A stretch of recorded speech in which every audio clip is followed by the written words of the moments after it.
John అనేటువంటి ఒక వ్యక్తి ఉన్నాడంట. ఆయన పేరుకు తగినట్టు జీవించడు కానీ ఎప్పుడూ తాగుతూ ఉంటాడనమాట. ఎప్పుడూ తాగుతూ ఉంటాడు, తాగే ఆఫీస్కి వెళ్తూ ఉంటాడు. అనేక సార్లు అనేక మంది కొలీగ్స్ చెప్పారు, ఇది మంచిది కాదు, తాగొద్దు అని చెప్పారు. అయినా అతని బలహీనత చేత తాగకుండా ఉండలేకపోయేవాడు. అయితే చాలా రోజులు అలా తాగుతూ ఉన్నాడు. ఒక రోజుని అతనికి చాలా సివియర్గా బాగోలేదు. హాస్పిటల్కి వెళితే అన్నారు, నీకు జాండీస్ వచ్చింది, త్రాగితే నువ్వు చస్తావు అని చెప్పారు. చెప్పినప్పుడు కొన్ని రోజులు ట్రీట్మెంట్ తీసుకున్నాడు. ఆ తర్వాత ఇంకా తాగకూడదు, నేను చచ్చిపోవడం ఎందుకు, తాగడం మానేద్దామని చెప్పి అందరికీ చెప్పేస్తే నేను తాగకుండా ఉంటాను, ముందు అదొక మంచి పద్ధతి అని చెప్పి ఇంకా ఆఫీస్కి వెళ్ళి నేను తాగడం మానేస్తున్నానని అందరికీ చెప్పాడు. అందరూ ఆనందించారు.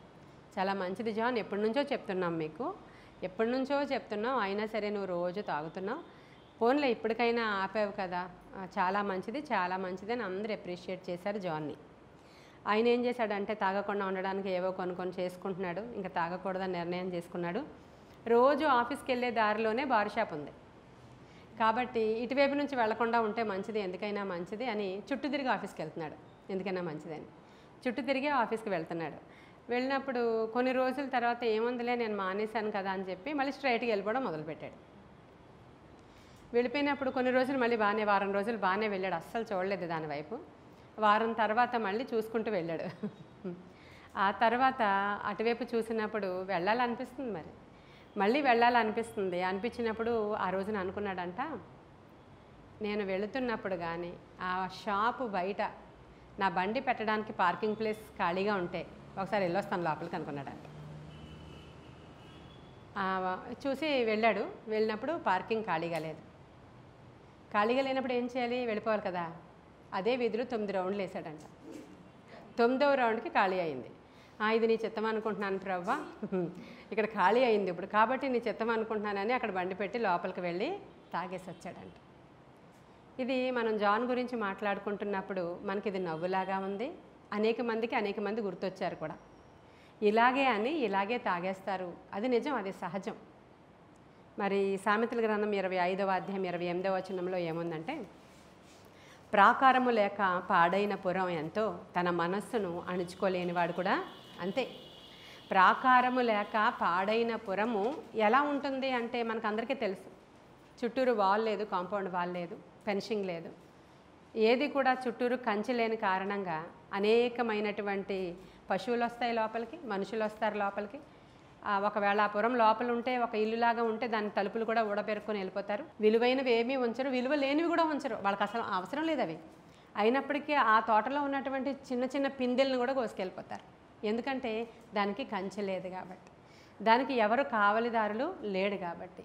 మరి ప్రాకారము లేక పాడైన పురం ఎలాంటిదో తన మనస్సును అణుచుకోలేని వాడు కూడా అలాంటి వాడే అని సామెతల గ్రంథకర్త చెప్పింది. ఇక్కడ జాన్ తన మనస్సుని అణుచుకోలేకపోయాడు.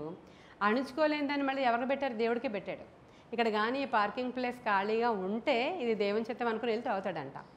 మనలో అనేక మంది కూడా అనేక సార్లు మన ఇచ్చలని, మన ఇష్టాలని, మనకున్న మనసులో కోరికల్ని ఒకసారి మానేసిన దాన్ని మరలా ఏం చేస్తామంటే, ప్రభువా నీ ఇష్టమైతే నీ చిత్తమైతే అనేటువంటి మాటలను ఉపయోగించి మనము ఆ విధమైనటువంటి తప్పిదములోనికి వెళ్ళిపోతూ ఉంటాం అనేక సందర్భాల్లో. యాకోబు పత్రిక 3వ అధ్యాయం 2వ వచనం తెరుద్దాం. అక్కడేముందంటే, అనేక విషయములలో మనమందరము తప్పిపోవచ్చున్నాము, ఎవడైనను మాట యందు తప్పని ఎడల అట్టివాడు లోపము లేనివాడై తన సర్వశరీరమును స్వాధీనమందుంచుకున్న శక్తి గలవాడగును అనే మాట రాయబడి ఉంది. అంటే మనం అందరం కూడా అనేక విషయాలు ఇలాగే తప్పిపోతున్నాం. ఒకవేళ ఎవరైనా ఇలా తప్పిపోకుండా ఉన్నాడు అనుకోండి, తన మాట మీద తను నిలవబడ్డాడు అనుకోండి, అట్టివాడు ఎలాంటి వాడంట, లోపము లేనివాడు. అట్టివాడు లోపము లేనివాడే తన సర్వశరీరాన్ని కూడా స్వాధీనములో ఉంచుకోవడానికి అవసరమైన శక్తి గలవాడు అంటవాడు. ఎంత బాగుంది ఇది. మాట తప్పకుండా ఉండేటువంటి గుణం. మనం కూడా అనేక సందర్భాల్లో మాట్లాడేటప్పుడు చాలా సులువుగా అవలీలగా అబద్ధాలు మాట్లాడేస్తూ ఉంటాం. మాట ఇచ్చి తప్పిపోతూ ఉంటాం. దేవునికి మాట ఇస్తాం, సేవకులకు మాట ఇస్తాం, భర్తకి మాట ఇస్తాం, భార్యకి మాట ఇస్తాం, పిల్లలకి మాట ఇస్తాం. మాట ఇచ్చి మనం కూడా తప్పిపోతూ దేవుని ఎదుట, అటువంటి వాళ్ళు ఎవరంటే వాళ్ళ మనస్సుని స్వాధీనంలో ఉంచుకోలేని పాడైపోయిన ప్రాకారాలు గల పురం లాంటి వాళ్ళు. అయితే అనుకుంటాం మేము అలా చెయ్యాలని అనుకోలేదండి, కానీ మేము అలా అయిపోయాము. ఎప్పుడైతే మన మాటని మనం తప్పిపోతూ మన నాలుకని మనము లూజ్ చేసేసుకుంటామో శాతానుడు ఆటోమేటిక్గా ఎంటర్ అవుతాడు. పేతురు ఉన్నాడు. ఆ పేతురు ఏం చెప్తున్నాడంటే, నాకు ఆయన ఎవరో తెలియదని ముమ్మారు బొంకాడు. మంచివాడే పేతురు. అన్నీ విడిచిపెట్టి వచ్చాడు దేవుడి కోసం, త్యాగం చేసి వచ్చాడు. ఒక మాటలో చెప్పాలంటే యేసుక్రీస్తు ప్రభువారిని ఎవరైనా ఏమన్నంటే చాలా కోపం పేతురికి. ఇంచుమించు మర్డర్ చేయడానికి కూడా రెడీ అయిపోయాడు, అంతే కదా. మలుకు అనేటువంటి ఒక వ్యక్తిని చంపాలనే పీక మీద వెయ్యాలనుకుంటే చెవి తెగింది అంతే ఆ రోజు. అంటే ప్రభువుని ఏమన్నా అస్సలు తట్టుకోలేనంత అంటే డివోటీ ఆయన ఏం చేస్తున్నాడంటే, నాకు ఆయన ఎవరో తెలియదని 3 మార్లు తన నోటితో తప్పిపోయాడు ఆయన.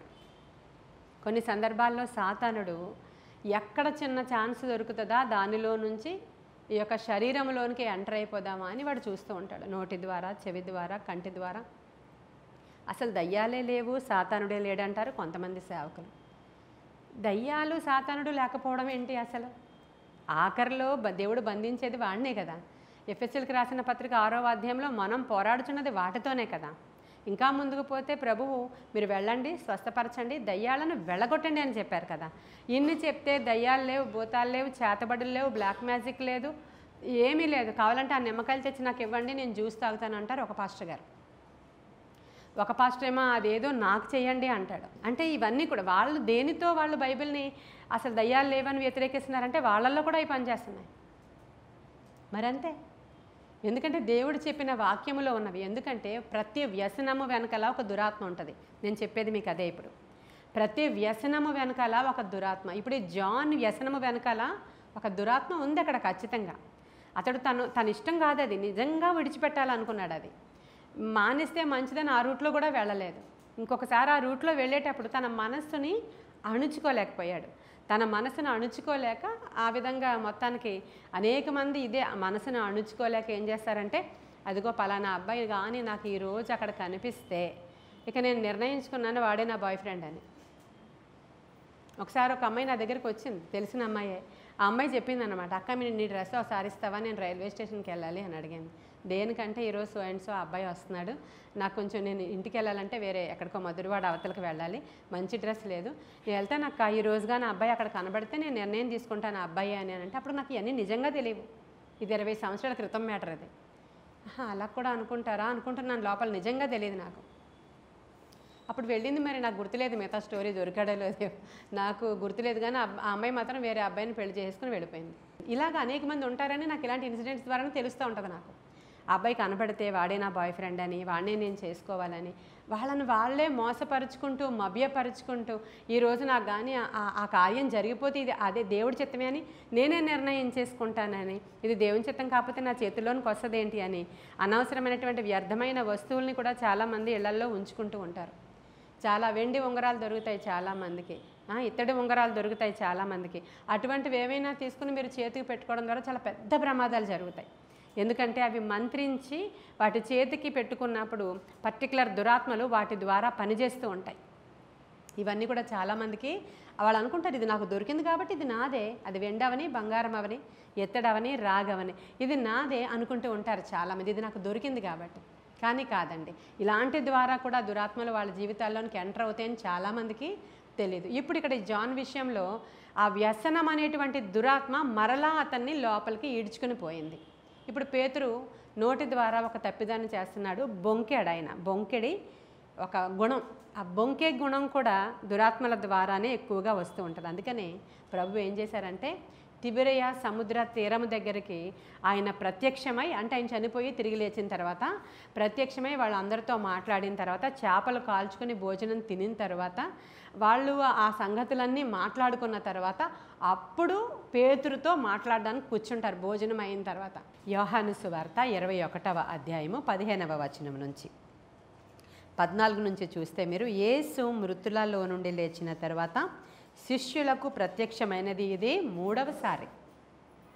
మూడవసారి ప్రత్యక్షమైనప్పుడు వారు భోజనం చేసిన తర్వాత యేసు సీమోను పేతురును చూచి, యోహాను కుమారుడు అయిన సీమోను, వీరికంటే నీవు నన్ను ఎక్కువగా ప్రేమించుచున్నావా అని అడుగగా, అతడు అవును ప్రభువా, నేను నిన్ను ప్రేమించుచున్నానని నీవే ఎరుగుదువని ఆయనతో చెప్పాను.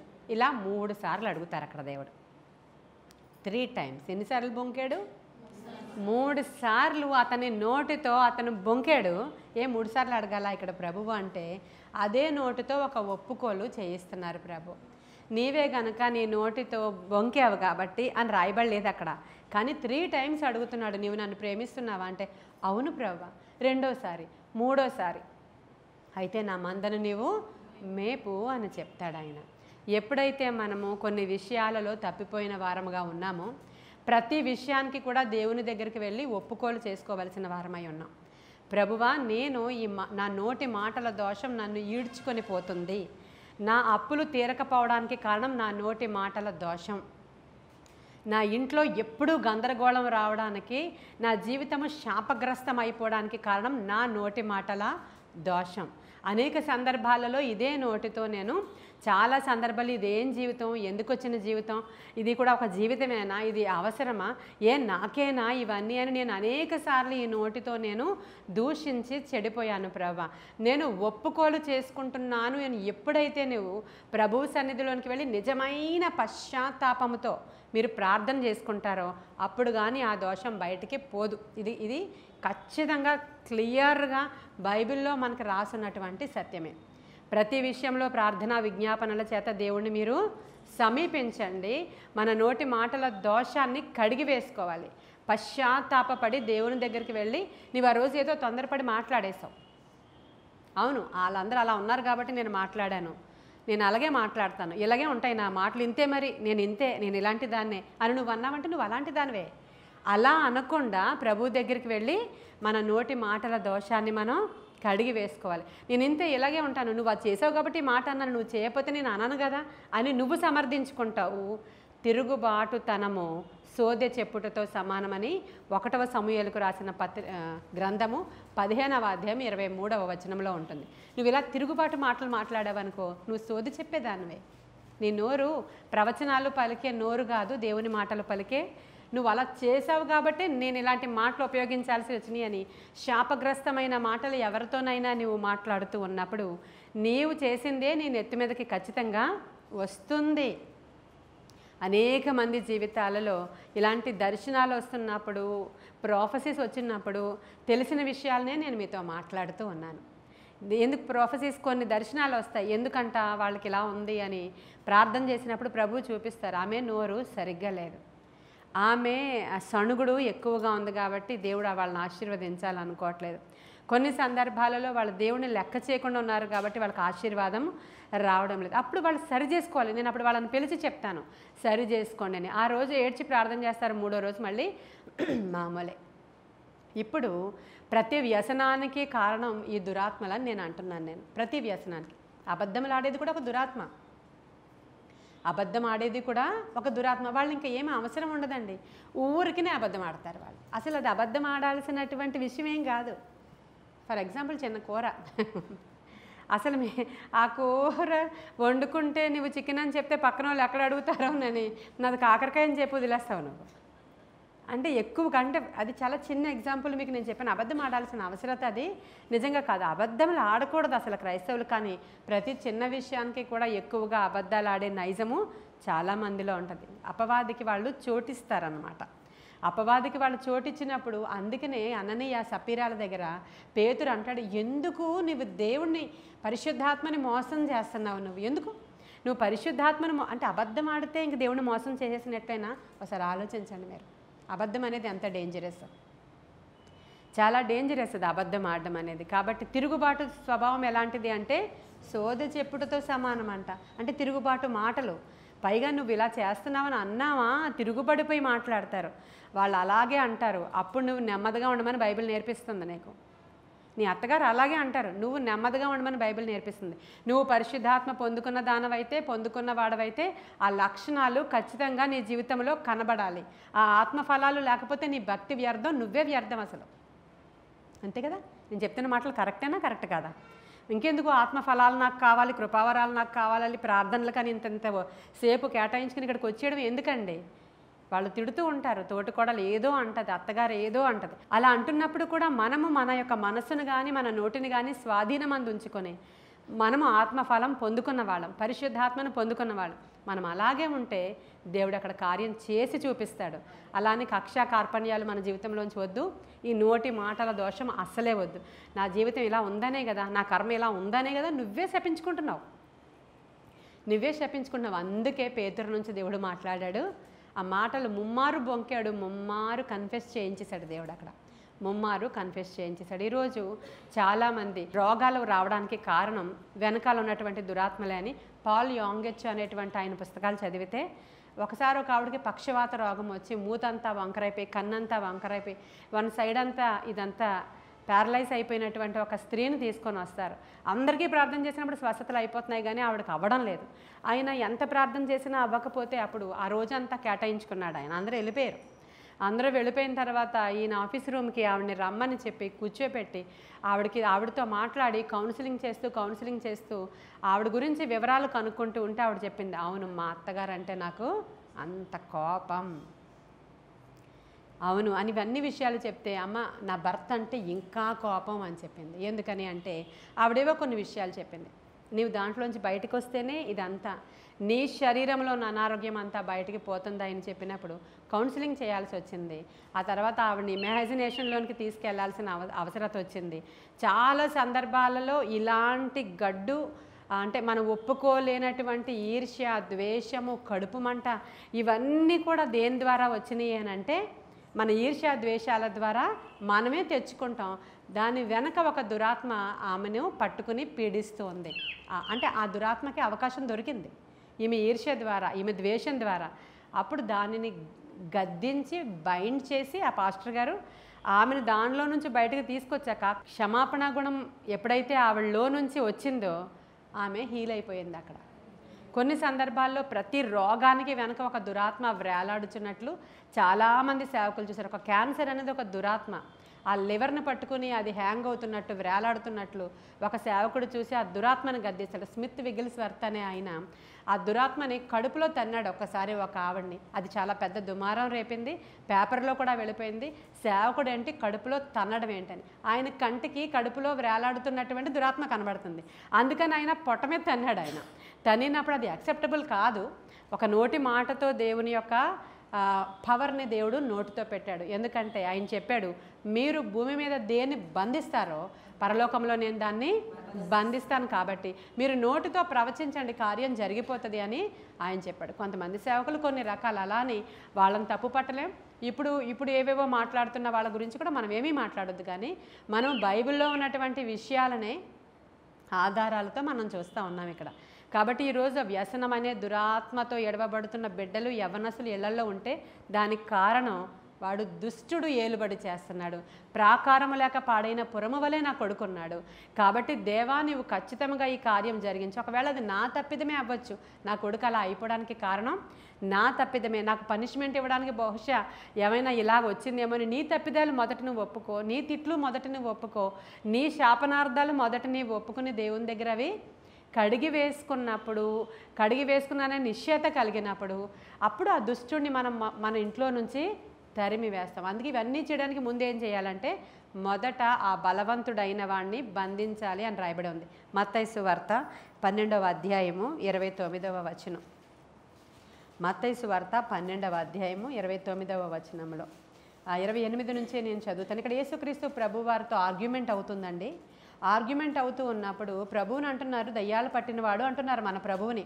ఇప్పుడు ఈ రోజుల్లో కూడా ఎవరైనా దయ్యాలను వెళ్ళగొడుతూ ఉంటే ఆ వెళ్ళగొడుతూ ఉన్నప్పుడు వాళ్ళందరూ పిచ్చి పిచ్చి కేకలు వేయడమో, పడిపోవడమో, లేదంటే అక్కడ షివర్ అయిపోవడమో జరుగుతుంటే వీళ్ళు కూడా విడిపించుకోవట్లేదు. మనందరిలో ఇలాంటి దురాత్మలకు సంబంధించినవి ఉంటాయి.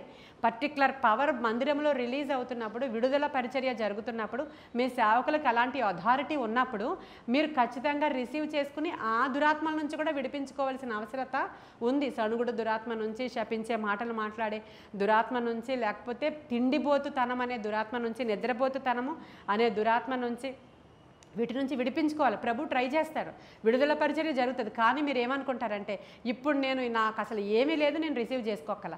ఇప్పుడు నన్ను హోలీ స్పిరిట్ అనుకుంటారో తెలియదు, ఈవిల్ స్పిరిట్ అనుకుంటారో తెలియదు అనుకుంటున్నారు. ఇప్పుడు ఇక్కడ జరిగేది ఏంటంటే యేసుక్రీస్తు ప్రభు వారిని దయ్యాలు వెళ్ళగొడుతుంటే అందరూ అంటున్నారు ఈయనే పెద్ద దయ్యంలాగా ఉన్నాడు, లేకపోతే ఎలా చేస్తాడు అంటే ప్రభు మాట్లాడుతున్నారు చూడండి 26వ వచనంలో, సాతానును వెళ్ళగొట్టిన ఎడల తనకు తానే విరోధముగా వేరుపడను. ఎవరైనా దయ్యాలను వెళ్ళగొట్టే పరిచర్య చేస్తున్నారంటే ఆ సేవకుల్ని కూడా దయ్యాలు అంటున్నారు ఈ రోజుల్లో. అదెలా? ప్రభు అదే చెప్తున్నాడు, సాతానును వెళ్ళగొట్టదురా బాబు, సాతాను మీద అధికారం గలవాడు దేవుడు ఎవరికైతే అధికారం ఇచ్చాడో వారు వ్యసనాలను వెళ్ళగొట్టగలరు, మీ రోగాలను బాగు చేయగలరు. దేవుని యొక్క శక్తితో వాళ్ళు మీ గురించి ప్రవచించినప్పుడు ఆ బలహీనతలు మిమ్మల్ని విడిచిపోతాయి. ఎప్పుడు అంటే మీరు నమ్మాలి. పక్షవాత రోగిని అంటే ఒక మూర్ఛ రోగిని తీసుకొచ్చారు యేసుక్రీస్తు ప్రభు వారి దగ్గరికి. తీసుకొచ్చినప్పుడు ఆయన ఏమన్నాడు, నమ్మిక ఉందా నీకు అని అడుగుతున్నాడు. ఎందుకంటే వీడికి కాన్షియస్ లేదు, తండ్రికి కాన్షియస్లోనే ఉన్నాడు అక్కడ. నువ్వు నమ్ముతున్నావా అంటే అంత విశ్వాసం అయితే నాకు లేదు, ఎందుకంటే ఇప్పటి వరకు నీ శిష్యులు చేశారు అవన్నీ ఫెయిల్యూర్, అదంతా వాళ్ళు ఫెయిల్యూర్ అయ్యారు, నాకు అంత నమ్మకం లేదు, నా గురించి కూడా ప్రార్థన చేయి అన్నాడు అతను. అన్నాడా? అప్పుడు తరచూ వీడు నీళ్ళల్లో పడిపోతాడు, తరచూ వీడు అగ్నిలో పడిపోతాడు. ఈ రోజుల్లో ఇలాంటి డిజార్డర్స్ ఉన్న వాళ్ళని మనమేమంటామంటే సైంటిఫికల్గా వీళ్ళకి ఇంకో ప్రాబ్లం, ఇంకో ప్రాబ్లం, వీళ్ళకి ఇంకో ప్రాబ్లం, మీకేమైనా పిచ్చా ప్రార్థనలకు తీసుకెళ్తున్నారు అని అడుగుతారు. మరి ప్రతి రోగము వెనకాల ఒక దురాత్మ ఉన్నట్లు ప్రభువే చూస్తున్నాడు అక్కడ ప్రభువే చెప్తున్నారు కదా. అక్కడ పక్షవాత రోగిని ఆ ఇంటిలోంచి పైనుంచి దించినప్పుడు ప్రభు ఏం చెప్పాడు, వాడి పాపాలను క్షమించాడు. మరి అది పాపం ద్వారా వచ్చిందని నీకు అక్కడ అర్థమవుతుందా? సైంటిఫికల్ రీజన్ ఏమీ లేదే అక్కడ. వాడి పెరాలసిస్కి సైంటిఫికల్ రీజన్ ఉందా? ఏమీ లేదు. వాడి పాపాలని మొదట క్షమించగానే వాడు లేచి పరిపెత్తుకుని పారిపోయాడు. వాడు ఇంకో చోట ప్రభు ఏం చేశాడు, ఏదో థెరపీ చేశాడు, ఆ మట్టి అంతా ఇక్కడ పూసి థెరపీ చేశాడు ఆయన, ఏదో చేశాడు ఆయన. అలాగ రకరకాలుగా ప్రభు అక్కడ క్రియలు చేసుకుంటూ మనకు ప్రతిదానికి సంబంధించిన ఎవిడెన్స్ ఉంది. ఈరోజు ఎందుకు ఇన్ని విషయాలు మీతో మాట్లాడుతున్నానంటే ఇంట్లో ఉన్న ప్రతి సమస్య వెనక ఒక దుష్టుడు దాగి ఉన్నట్లయితే మొదట మనము వాడిని బంధించాలనే విషయం చెప్తున్నాను. ఇక్కడ యేసయ్య గురించి చూపించి మీకు బంధించడం గురించి చూపిస్తాను ఇక్కడ. అయితే ప్రభువు ఇలా చెప్తున్నారు, సాతాను వెళ్ళగొట్టని ఎడల తనకు తానే విరోధముగా వేరుపడును కదా, అట్లయితే వాని రాజ్యం ఎలాగూ నిలుచును? నేను బయల్జెబూలు వలన దయ్యాలను వెళ్ళగొట్టుచున్న ఎడల మీ కుమారులు ఎవరి వలన వాటిని వెళ్ళగొట్టుచున్నారని ప్రభు ప్రశ్న వేసి, కాబట్టి వారే మీకు తీర్పరులై ఉందరు. దేవుని ఆత్మ వలన నేను దయ్యాలను వెళ్ళగొట్టుచున్న ఎడల నిశ్చయముగా దేవుని రాజ్యము మీ వద్దకు వచ్చి ఉన్నది. ఆ తర్వాత పాయింట్ మన కీ పాయింట్ చూడండి. ఒకడు మొదట బలవంతుని బంధింపని ఎడల ఎలాగూ ఆ బలవంతుని ఇంటిలో చొచ్చి అతని సామగ్రిని దోచుకొనగలడు, అట్లు బంధించిన ఎడల వాని ఇల్లు దోచుకొనును. ఇప్పుడు ఏం చేయాలి మనం? మొదట బలవంతుణ్ణి బంధించాలి. ఆ మొదట బలవంతుణ్ణి బంధిస్తే వాడి ఇంట్లోనికి వెళ్ళి నీ కొడుకుని నువ్వు తెచ్చుకోగలవు, వాడి ఇంట్లోనికి వెళ్ళి నీ కుమార్తె నువ్వు తెచ్చుకోగలవు. వాడిని మొదట నువ్వు బంధించాలి, బైండ్ చేయాలి. ప్రభు చెప్పిన మాటలు అక్కడ.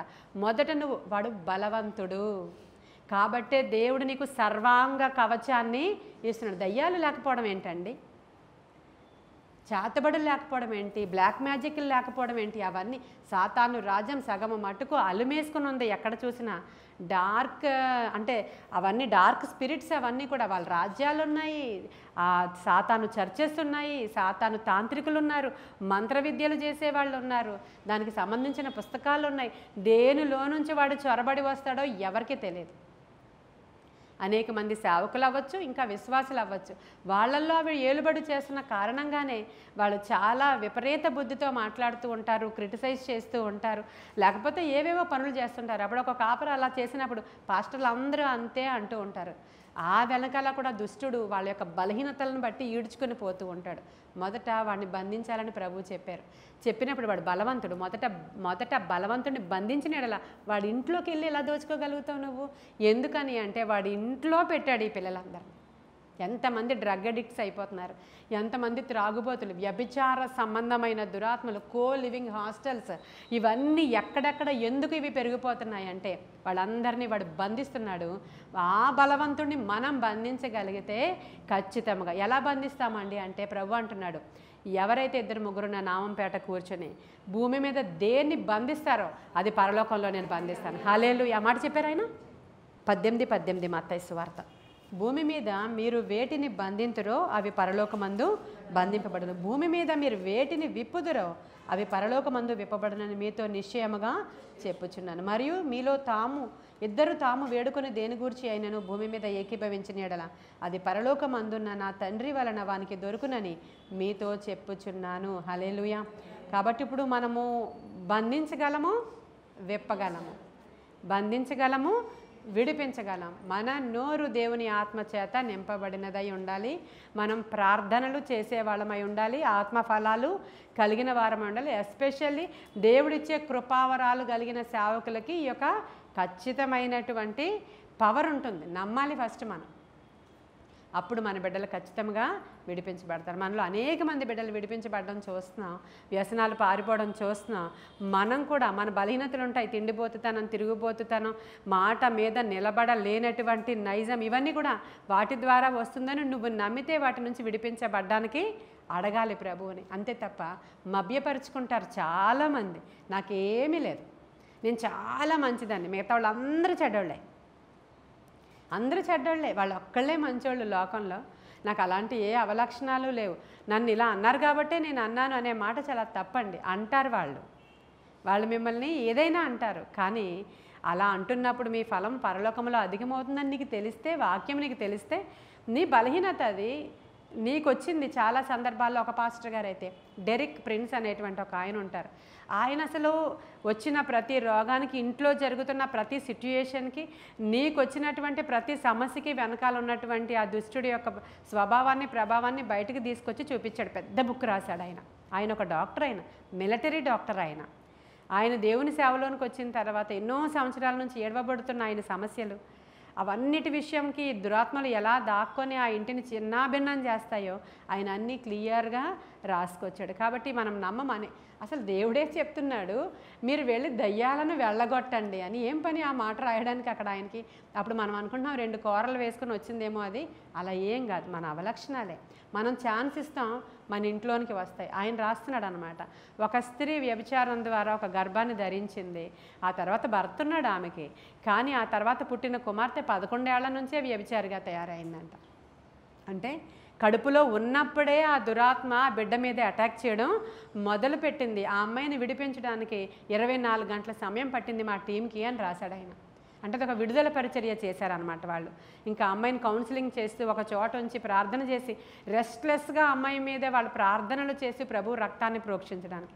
కొన్ని దురాత్మలు అలా జటిలంగా, కఠినంగా, పిల్లలు ఊరికే రోడ్ల మీద తిరిగే పిల్లలు, ఊరి మీదే తిరుగుతారు వాళ్ళు, ఊరి మీదే ఉంటామంటారు వాళ్ళు, ఇంటికి రావడానికి ఇష్టపడరు వాళ్ళు, ఇలాంటివి అన్నీ కూడా. కాబట్టి ఈరోజు మీరు ఇది సులువు అనుకోవాలి. ఎందుకంటే ఎలాంటి వాళ్ళైనా పర్లేదు, నా దేవుడు బంధించడానికి సామర్థ్యం గలవాడు. నేను ఏడాల్సిన అవసరం లేదు, నా భర్తను నేను రక్షించుకోగలుగుతాను, ఎందుకంటే బైండ్ చేస్తాను ఖచ్చితంగా. పౌరుషము గలవారమై ప్రార్థన చేయడానికి అవసరమైన కృప. అందుకే ప్రభు చెప్పాడు, మీరు పోరాడనది మనుష్యులతో కాదు, మీ ఇంట్లో ఉన్న వ్యక్తులతో కాదు, దురాత్మ సమూహాలతో, అంధకార సంబంధులకు, లోకనాథులతో మీరు పోరాడుతున్నారు. ఇది మనం నిశ్చయంగా నమ్మాలి. ఈ కొన్ని మాటలు దేవుడు మన వినికిడిలో దీవించును గాక. ఆమేన్. స్తోత్రములు దేవా, పరిశుద్ధుడానికి వందనాలు. ప్రేమగల మహా గొప్ప తండ్రి నీకు వందనాలయ్యా. నిశ్చయముగా నీ సన్నిధి మాలో ఉంది ప్రభువా. మేము మా దేవునిని అతి సమీపముగా ఎరిగిన వారము ప్రభువా.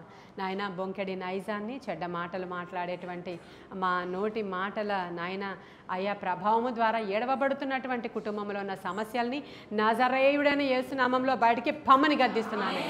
ఎవడైతే దుష్టుడు నాయన క్రైస్తవులను ఈడ్చుకొని పోతున్నాడో ప్రభువా, వారి యొక్క నాయన బలహీనతల చేత, వ్యసనాల చేత, ఆ డ్రగ్ అడిక్షన్స్ చేత, వ్యభిచార సంబంధమైన క్రియల ద్వారా ఏ బిడ్డలైతే ఏడవబడుతూ ఉన్నారో ఆ కుటుంబాలను దర్శించండి దేవా. ఖచ్చితంగా బలవంతుడిని బంధిస్తున్నాం యేసునామంలో. నా దేవుని యొక్క కార్యాలు ఆ గృహాలలో జరుగునుగాక ప్రభా. ఆ గృహాలు విడిపించబడునుగాక ప్రభా. ఆత్మ కార్యాలు జరుగునుగాక ప్రభా. దుష్టుడి యొక్క ప్రభావం ఆ గృహాలలో నుంచి బయటికి పారిపోవునుగాక. ఆత్మ కార్యాలు జరిగించి మీరే మహిమ ఘనత ప్రభావాలు పొందుకోమని మరొకసారి వినుచున్న వారందరూ విడుదల పొందుకోవడానికి సహాయం చేయండి. మంచాల మీద ఉన్నవారు సహితము వారు ఒప్పుకోలు చేసుకొని ప్రభా దేవుడిని ఆశ్రయించి ప్రభా విడుదల కొరకు నాయన అడిగినప్పుడు తప్పక విడిపించే దేవుడవు. యేసు నామంలో స్వస్థత శీఘ్రముగా వారికి కలుగునుగాక. ఆత్మ కార్యాలు జరిగించి మీరు మహిమ ఘనత ప్రభావాలు పొందుకోమని యేసయ్య శ్రేష్ఠ నామంలో అడుగుచున్నాము తండ్రి. ఆమేన్. God bless you.